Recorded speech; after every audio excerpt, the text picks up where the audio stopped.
I always knew there was something unique about the spirit of Bacardi. But I wanted to know what made it so special and what gave it that unique taste. I knew that to answer my questions, I had to go right back to the beginning. There was only one man who could give me the answers. José Sánchez, the maestro. Jose, this is the beginning of everything, huh? This is the sugarcane field. This is the land of the rum. But the sugar is the first beginning of pretty much the molasses, yeah? To be from the sugarcane to the molasses, what is the process? The people take from the sugarcane, take the sugar and convert it in crystals. All the sugar that you cannot make in crystals, that is the molasses. All right. It's a byproduct that you obtain because you remove the sugar in the other steps of the process. All right. Yep.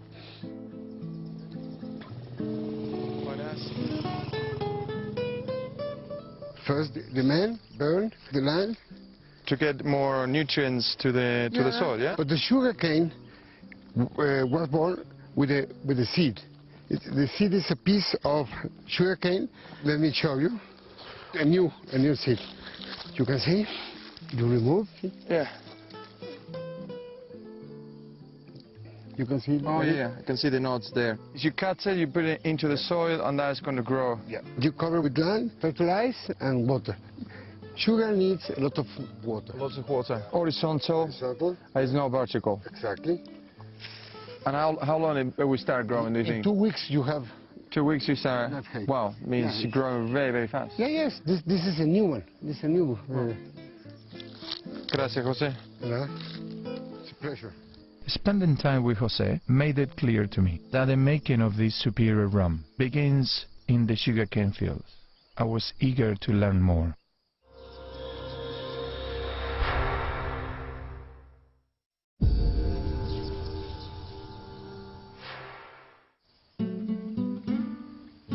I realized just how crucial Jose believed it was to source and use only the finest ingredients. And one of those was, of course, molasses. Jose, one of the main components to make rum is molasses. Yeah, the most important ingredient. Okay. The color of the molasses is like... The color comes because when you're producing sugar, you use high temperatures, and part of the sugar you caramelize. And caramel, as you know, is dark. In Spanish, we call mieles incristalizables.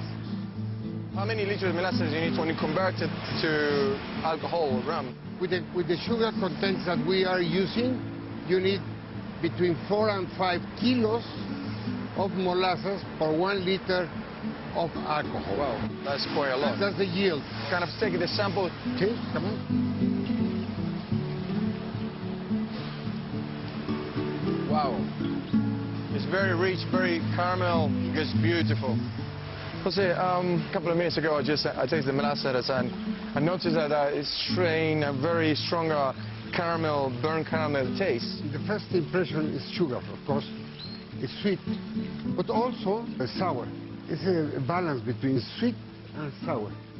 Molasses is a commodity, but at the same time is a byproduct of the sugarcane. Why all the rum producers, the majority of rum producers, use molasses instead of sugarcane? Molasses offer you some advantage. You can store it during 1 year, and molasses doesn't receive any damage. I now understood how important molasses was, and I was really looking forward to finding out how this thick, dark liquid becomes a refined superior rum.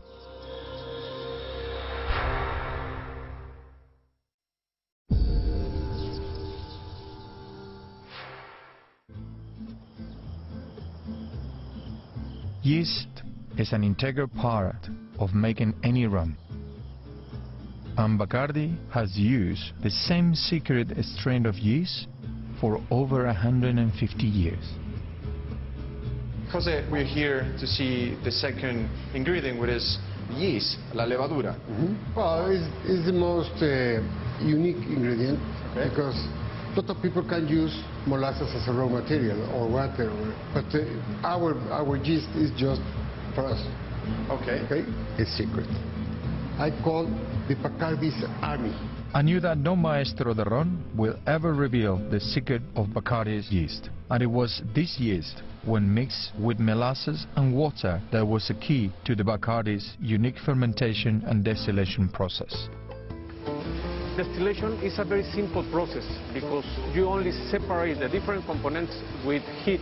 This is a privilege, sir. You can see that. Look at it. Beautiful view of the sugarcane fields from here, eh? And you see the Bacardi? Wow. Can you explain me how everything works? When you produce aguardiente, you use just one color. One color. When you are producing redestilado, you have to use 5 of them. Really? In the different columns, you can eliminate some flavor that you are not seeking in your product. Then each column is a step of cleaning for the alcohol. The goal when you obtain redestilado is to obtain a product as neutral as you can. No flavor there. The most important component for the master rum blender is the aguardiente. The aguardiente is rich in flavors. Rich The in flavors. aguardiente is our secret. If you have a good quality in the aguardiente, you have assured a good product. And now I understood the parallel process and why the distillation of redestilado is about purity, whilst aguardiente defines Bacardi's character and flavor.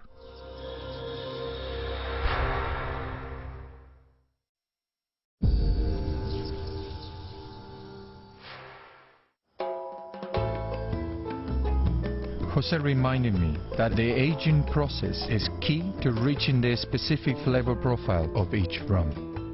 I was really beginning to appreciate that all good things come to those who wait. Hello, how are you? Bien. ¿Cómo estás? ¿Ustedes? Estoy preguntando porque fermentation is the key process. Yes. Well, the second, for me, in importance is this one. Okay. If I want to reproduce a rum of 7, 8, 9 years old, and I want to do it faster, can I do it? For a traditional aging, Yeah. you need the time because the oxygen Yeah. of the air Yeah. needs time to reaction with the flavors of the still. The barrels, where are they coming from? All the barrels are from white oak, American white oak, Okay. and the capacity of each barrel is more or less 180 liters. Is size matter? It's very Yes, important, very the important size. size. If you change the ratio between the volume Yeah. and surface. the internal area, Yeah. you change completely the profile of Yeah. the product. How many barrels we have here? We have 220,000 barrels in the 7 warehouses. Wow. I see so many rums, and color for a lot of people means age. The color comes from the barrel, and the color depends on the different treatment that the barrel had. For example, we use cherry barrels.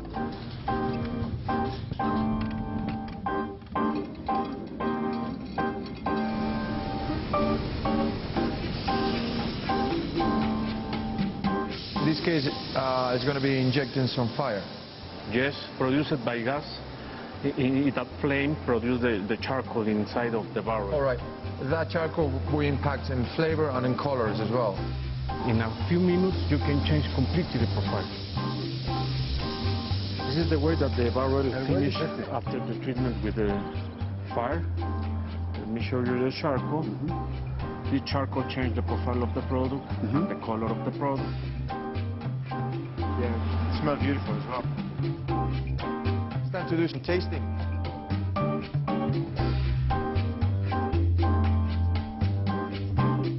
Let me show you how the product changed with the effect of the barrel inside. How was the rum here? The rum is 3 years old.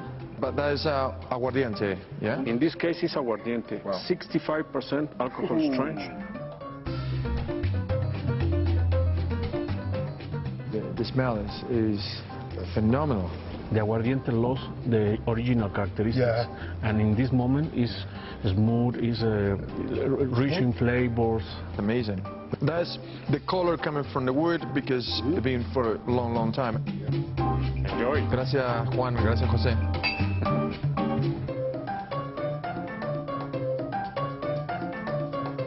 Wow. It's very, very, very woody. By the notes of... Notes of sweet vanilla. Yeah, very much. And you have like a, I don't know, I feel like a caramel. Caramel. Almonds. Wow, thank you. I was amazed that charring, storing and aging of barrels still play such an important part in this process. I was looking forward to learning more.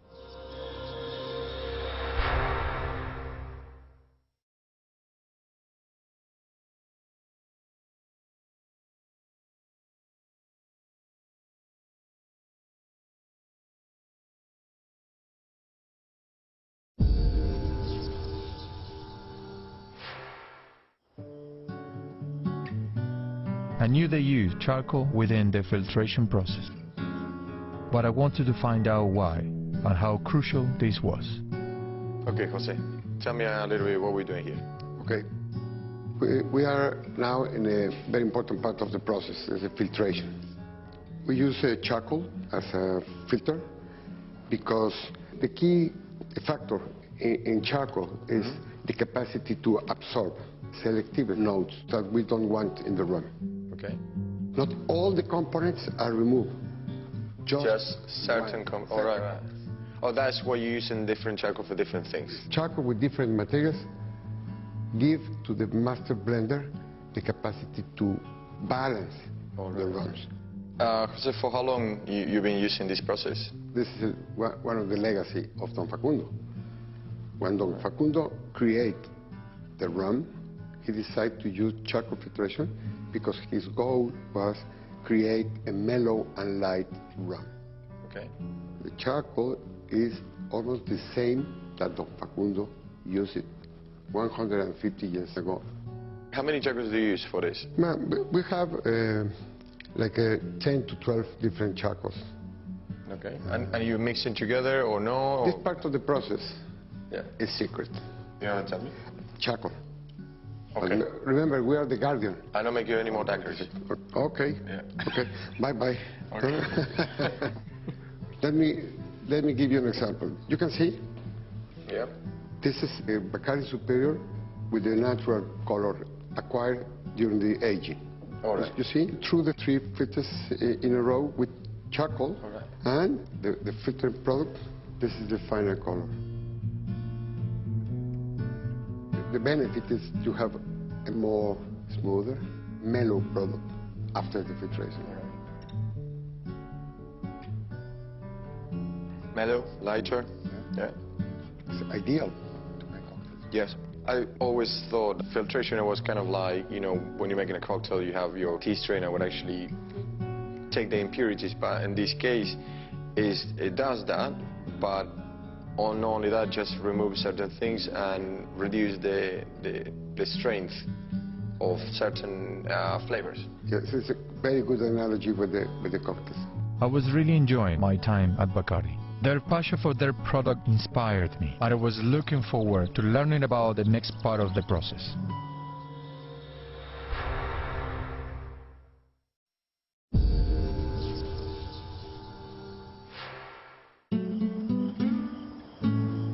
Blending was where the expertise of the maestros really came into play, and where they perfected the flavor and profile of all their different rums. This was part of the process that I was really looking forward to. We are in my favorite part of the process. When the magic begins, yeah? Yep. Where all the maestros, fabricantes de ron Bacardi, try to reach a determinate profile. Okay. How? Blending. It's the last opportunity that you have in the process to reach the profile. You follow exactly the same recipe all the time or not? Basically, yes. Okay. But you have the freedom to make a slight adjustments. Huh? You get balance when you make the final adjustment. All right, you need to balance up the ingredients just to give you exactly the same profile. It's almost like a cocktail bartender. Yeah, a good bartender is a maestro. All right. Bartender. Yeah. In this example, I just play with 2 ingredients. The first ingredient, and you have the second ingredient. Okay. When you put the two ingredients in one batch, you are applying the formula. After an evaluation, I decide that you have to increase the woody notes. Okay. So you can add, and then you smell, you taste, you compare with the standards, and finally you reach the profile. Okay? Right. So the batch is already to be bottled. When you're doing a new liquid, you make a new rum, what is the process? When you are creating a new rum, it's not a real. It's in your mind. You have to go with the ingredients and with all your tools to reach. Almost like you have an image in your mind and after you want to transfer to a piece of paper. It's like a new cocktail. Perfect. I want to ask you a very important question. Is anywhere written a historical recipe? There is a top secret formula. Are you going to show me one day? No, come on. And now I understood that the creating of Bacardi Superior Rum was a beautiful combination of science and art.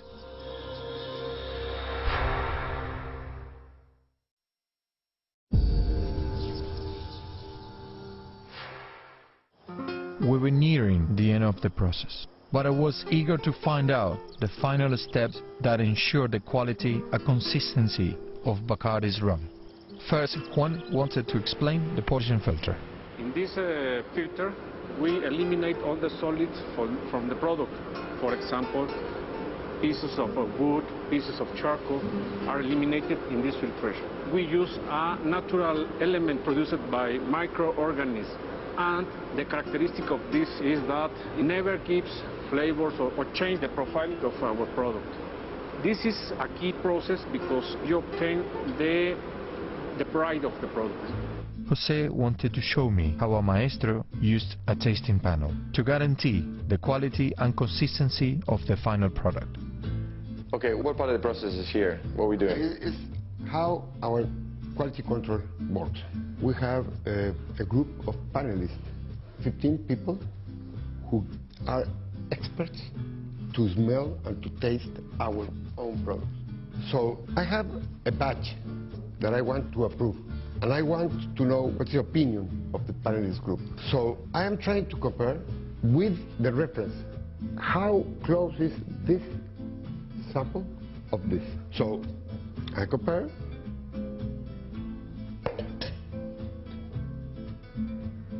And I said, oh, it's very, very close. Okay. It's a similar sample. If they approve, the product is ready. If not, I have to do it again. Means that you will rectify and rectify and rectify? Yes, rectify until you reach the profile that you are looking for, okay? Okay. The final approval is responsibility of us as a master blenders to approve. But for us, the panelist group is a wonderful tool. But the final seal approval is yours? Yes? Yeah. There was one final place that Jose and Juan wanted to show me. Gracias. Bueno. What is this? We are in the place that we store all the historical samples. Okay. In this area, you will find a sample of all the batch that we produce and the different steps that we are handling in each product. You can find a sample. A sample of every single batch that you done? Mm-hmm. Yes. Are you keeping for specific reference or quality control? We can use in the quality control system, but we can use in order to compare the production, in order to evaluate if the profile is changing or not. This is your library. It's a library.